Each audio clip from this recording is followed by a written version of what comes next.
I wanted to talk about this drama that I watched recently called We Best Love, and it was really cute. I recommend to go watch this show before you listen to this because then it'll make a lot more sense. Or you could just watch me.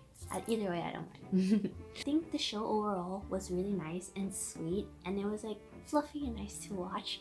The actors, I feel like they were good actors. It's just that their characters were like kind of poorly written. Like there was not really much to them on like surface level. However, the thing is, the only issue I had with this was, okay, for the sake of names, because I can't pronounce names in general, let alone Chinese names, and I don't want to butcher them as well because I don't like that. I'm going to say that what should we call we have their two main guys. So one is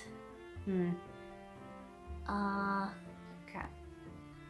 I'm just gonna call them A and B. So A is going to be the swimmy guy, our main character, who B has a crush on.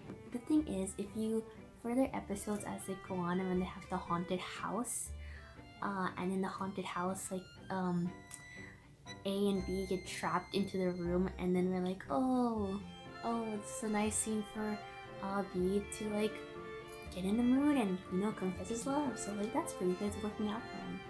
But then we see that he staged it. This guy literally took like tools and took out fixed the doorknob so that would break. He took out the lights and he knew that A was going to be scared. That's very manipulative and scary. And the thing with the show is that that was one instance, right? In the beginning, it also mentions that B is also a bit of a stalker of A. How like he follows around, he knows his whole class schedule, and there's even moments in the show where like A is like, how does he know this stuff? Did anybody tell him? And even his friend, like the girl he's interested in, was like whenever you play hide and seek, I'll be the first one to find you. I get that it's supposed to be in romantic sense, like, oh, he's always chased after him, but then again, isn't it a bit creepy? Is it really that cute? Because the way the show did it is that they kind of made it like they kind of glossed over it. They made really light of it. But in reality, if this was like any other person doing this and you change the context, it would come off as a horror movie. Like B knows his schedule, B knows everything about him, B transferred to the same university as A. And also he blackmailed A. In the beginning, the only reason A was talking to him was because he was blackmailing him. We're not gonna look at that fact. Like, he recorded A when he was talking about his feelings, having a breakdown instead of comforting him, which he could have done, and still had still gain like some kind of bond. But no, he's gonna record him and tell him that I'm gonna tell the girl you're interested in that you like her, unless you become my manservant. It's kind of all adding up if you notice. So like blackmail in the beginning, then it goes to him knowing his schedule, then it goes to him that haunted room scene. See, those little things kind of add up. Like, I understand the show itself isn't like so serious and stuff. The thing is, the way the show wrote B made him like out to be like this some really nice guy, but realistically, if someone did this, I don't think they would be that nice. Like, I'm pretty sure there's gonna be some underlying like possessiveness and stuff. Like, I'm pretty sure, like, I'm surprised the show didn't show that, but like B would not be as calm around A. Like, there's gonna be some issues. You know the doctor? There's a scene, and they're close to be cousins, right? There's a scene of him liking B when he was a kid, and he's a school nurse at that time. Basically, there's a scene where the doctor has a flashback of B in high school, and I'm thinking, I thought like maybe the doctor was having a flashback of like his love when he was a high schooler, and then like he was relating it back to A and B situation. I thought it was this whole thing, but no, it was B as a high schooler, or B as a minor when he's having those flashbacks, and it shows like this weird thing where like the doctor was interested in him. So there's that, which, correct me if I'm wrong, like, but that's what I got from it. I guess it runs in the family. Oh my god, it's not funny. it's like this weird thing where like one of the characters of like in BL relationships is like obsessive and they just kind of like romanticize it. No, it's not cute. Like the way they shown it was like he's doing it kind of like this. I don't know what they meant by showing this. Like they could have easily just like not shown what he did. Like I don't know if it's supposed to be some kind of romantic thing, or like, oh, he put in so much effort to get him alone. That sounds really creepy. Like what is he doing to you? Isn't it?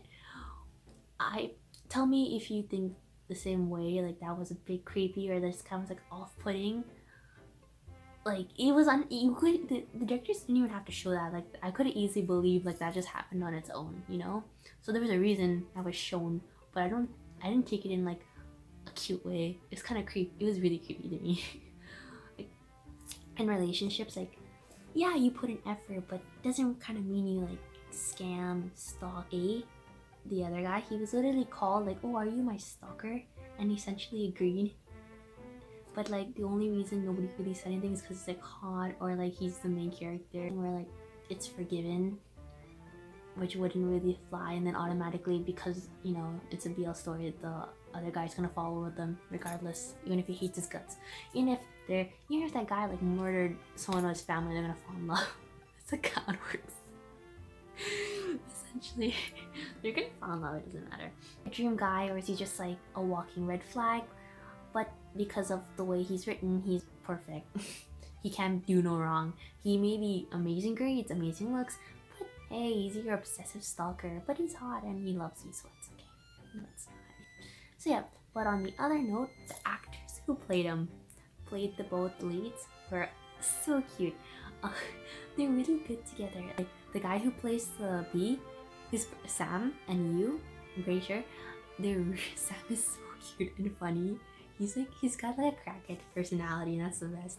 And Yu is like kind of like shy, like very like kind of a bit like reserved, but like he's having a lot of fun with Sam. So it's like he gets also really enthusiastic, which is really cute. So I wish I could have just watched a show based on them, like forget the characters, but them themselves. That would be good. Overall show was pretty cute. Like it was nice to watch. Like I enjoyed the episodes, and I love how I don't know what the A's dad does. Like what he's like ridiculously rich, and I thought like he was a son of a mafia. He's half Japanese. He's insanely rich, and people call him Young Master. So from my knowledge and reading extensive manga, I don't know, maybe his dad's like part of the mafia or something, or he's just insanely rich, but same thing. But it was a nice show. I'll give it like if you like fluff show. Oh, the makeup scenes were good.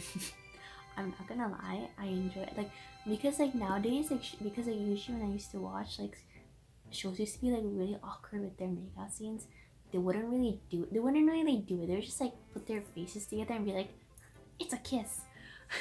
I'm not saying that has to happen for it to be good at all. So for example, take Cherry Magic. They didn't even kiss, but it was like an amazing show. But like, if you're gonna do it, you might as well do it well, is what I'm trying to say. Go big or go home, right? That's my little take on it. If you have any thoughts on the show, feel free to comment them down below. Or if you also agree with me or disagree with me, also voice your opinion as well. I would love to hear that. So, thank you for listening. Bye.